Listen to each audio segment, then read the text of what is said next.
కృష్ణరాజు గారు అని ఆయన చెప్పడం జరిగింది. సో ఇది అంటే ఇండస్ట్రీలో ఇలాంటి గొప్ప గొప్ప వ్యక్తులు అందరూ లేరు అని తలుచుకుంటే చాలా బాధగా అనిపిస్తుంది. ఎందుకంటే కృష్ణరాజు గారు కూడా అంత గొప్ప వ్యక్తి కదా.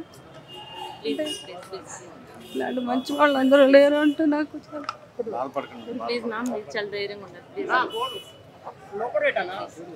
సో వీళ్ళు ఎక్కడున్నా కూడా మన మధ్యనే ఉంటారు.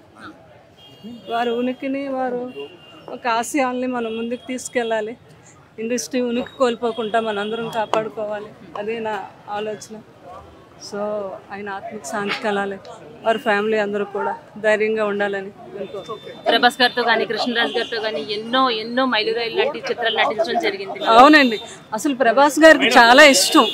కోట శ్రీనివాసరావు గారు అంటే కృష్ణరాజు గారు బర్త్డే కూడా మేము పిలిచామండి.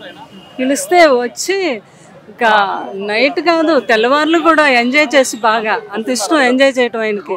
ఇంక పెదనాన్నగారు కబుర్లని బాబుతో చెప్పడం, బాబు ఏమో ప్రభాస్ గారు ఆ కబుర్లన్నీ వింటూ ఉండు ఆయన ఎంజాయ్ చేయటం. అంటే ఆయన చాలా నిక్కచ్చైన మనిషి. కోట శ్రీనివాసరావు గారు ఎవరికి భయపడరు. మనసులో ఉన్నది అంతా ఎంతో నిక్కచ్చిగా మాట్లాడగలిగేంత వ్యక్తి. ఆయనకి ఆ కొడుకు పోవటం ఆయన జీవితంలో ఒక పెద్ద విషాదం. అది చెప్పి బాధపడేవారు. అయినప్పటికీ కూడా ఇన్ని సంవత్సరాలు జర్నీని బాగానే 82 సంవత్సరాలు అంటే వీళ్ళందరూ బాగా లీడ్ చేసినట్టే లెక్క. కానీ వీళ్ళు ఎప్పుడూ మన మధ్య ఉండాలని మనకు అనిపిస్తుంది.